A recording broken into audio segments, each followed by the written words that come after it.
vamos a Campinas, em São Paulo, para uma entrevista com o economista e doutor em economia, Otílio Rodrigues. Otílio Rodrigues, tem alguma relação entre essa situação de baixa popularidade do presidente Lula com a economia e em que sentido, se é que existe essa relação?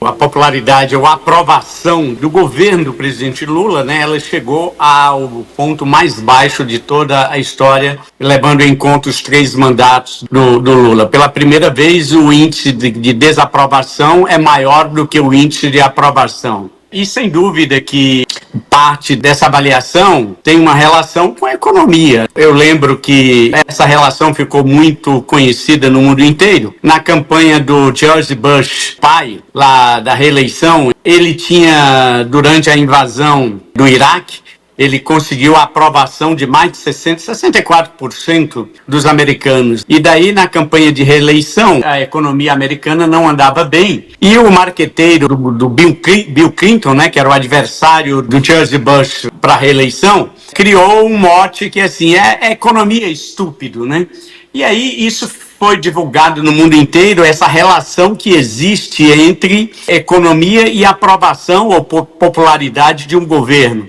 É histórico, muitos casos, muitas histórias de diversos países do mundo todo em que, às vezes, um ditador, às vezes um governo corrupto, um governo que tem práticas não muito recomendáveis, mas se a economia vai bem, esse governo tem sempre aprovação popular. Então, essa queda na aprovação do Lula, em parte, é explicado pela questão da economia, tendo em vista a inflação que atinge diretamente o bolso do povo. Embora ele tenha conseguido em seu governo 2 indicadores muito importantes, que é o índice de desemprego, que é um dos mais baixos desde que é medido, e também o crescimento do PIB no último ano, que surpreendeu. Em economia, você tem que avaliar um conjunto de indicadores e não pode ser visto um aspecto isoladamente. Não tenha dúvida que a inflação está batendo no bolso do brasileiro. E tanto é que a reação do Lula foi desastrada, quando ele disse que parte da culpa do índice inflacionário é porque o brasileiro está acostumado a comprar produtos caros, que o brasileiro deveria comprar produtos mais baratos. É uma demonstração inequívoca da falta de consciência do que significa a vida comum de um brasileiro. Será que ele não entende que o brasileiro comum sabe fazer contas e que vai estar sempre procurando produto mais barato, substituindo marcas e tudo mais? É uma irresponsabilidade se fazer uma afirmação dessa. Por outro lado, a queda nessa popularidade não é explicada somente pela questão da inflação. Tem também uma certa fadiga, porque o Lula só sabe governar com muito dinheiro, e então ele não tem ideias, não tem programas, e é por isso esse descrédito da população brasileira em relação ao governo do presidente Lula.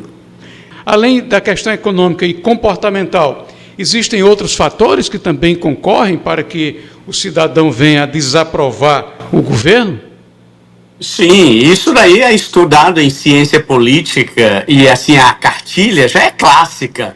Todo mundo sabe, Os governos, eles buscam a aprovação popular porque eles se sustentam, embora o Brasil não viva um parlamentarismo onde o governo se sustenta em um crédito de confiança do parlamento, e o governo pode cair a qualquer momento. O Brasil vive um regime presidencialista, onde o presidente é eleito e normalmente ele cumpre o mandato até o fim. Porém, essa questão da aprovação, dos níveis de aprovação popular, ela é fundamental para um governo se sustentar. Mesmo um governo eleito democraticamente, se ele não tem sustentação popular, isso implica em dificuldades no Congresso, porque o Congresso se alinha com os anseios populares. Por isso que é importante que cada governo busque a aprovação popular. Agora, então, o que leva, o que o brasileiro, ou o que o cidadão comum, não apenas no Brasil, mas no mundo inteiro, o que ele olha, o que ele avalia, o que ele considera para aprovar ou desaprovar um governo? Em primeiro lugar, a economia. Não tenha dúvida que é o fator economia, PIB, crescimento da produção, da riqueza, do emprego, inflação, esses são os fatores fundamentais, né? O mais importante de todos, mas não é o único, né? O outro fator, sem dúvida, é a questão dos serviços públicos, a qualidade dos serviços públicos. Tem outro fator também que influencia menos, né, para algumas pessoas mais, mas na totalidade não tem o mesmo impacto que tem os fatores econômicos, como, por exemplo, a transparência, a percepção de corrupção. Isso também é um outro fator. Não tenha dúvida que o governo do PT mesmo, ele é protagonista de 2 dos maiores escândalos, né, de corrupção de toda a história brasileira, que foi o Petrolão e o Mensalão. Isso não pode ser esquecido. E o Lula só não caiu naquela oportunidade pela irresponsabilidade de Fernando Henrique, que na época era oposição, e cunhou a célebre frase que representava a filosofia daquele momento: deixa esse governo sangrar até o final e a gente ganha a eleição. Aí o que foi que aconteceu? Né? Isso no auge do escândalo, quando o Lula estava liquidado, no primeiro escândalo lá do Mensalão, do Roberto Jefferson e de toda aquela camarilha que existia de ladrões, do orçamento e de tudo. Tem outras questões também, por exemplo, a comunicação. Muitas vezes a gente vê bons governos, mas se eles não fazem um trabalho de comunicar isso à sociedade, ele pode ser que a população não perceba e desenvolva uma percepção de que o governo não está funcionando, ou que as coisas não estão sendo feitas. Vê o equívoco e a cegueira que esse governo tem, porque eles acharam que a queda da popularidade do Lula era um problema de comunicação. Trocaram o marqueteiro, Sidônio entrou no lugar do Paulo Pimenta, criaram os bonés e esses slogans, o Brasil é dos brasileiros, resgatando campanhas ufanistas do tempo da ditadura do Getúlio Vargas. Mas não é comunicação só. Se você não tiver um bom produto, não tem marketing do mundo que sustente. Qual é a sua avaliação sobre esse enfoque aí dos valores e princípios dentro desse contexto dos governos?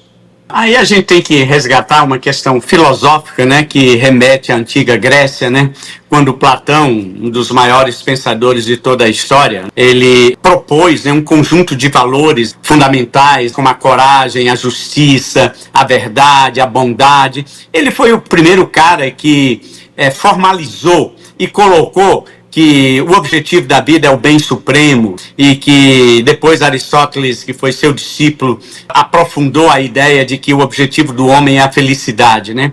E aí, desde então, o que eles fizeram de inovação foi apenas a formalização, escrever, mas esse é um anseio humano antigo, né? A verdade, justiça, o princípio da justiça, da equitatividade, né? E que cada um pague proporcional, ou ganhe ou pague a punição e a premiação de acordo com o mérito, né?